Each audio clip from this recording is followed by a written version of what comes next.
नाशिक महानगरपालिका अतिक्रमण विभाग व पोलीस विभागाच्या संयुक्त पथकातर्फे आज द्वारका ते मुंबई नाका दरम्यानच्या मुख्य रस्त्यावर व सर्व्हिस रोडवरील अतिक्रमण हटवण्यासाठी मोठी कारवाई करण्यात आली।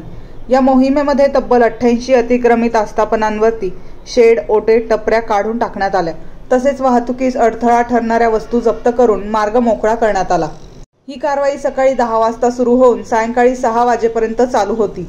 या कारवाईचे मार्गदर्शन नाशिक महानगरपालिकेच्या आयुक्त तथा प्रशासक मनीषा खत्री, पोलीस उपायुक्त चंद्रकांत खांडवी, मनपा अतिरिक्त आयुक्त स्मिता झगडे, अतिक्रमण उपायुक्त सुवर्णा दखणे यांनी केले।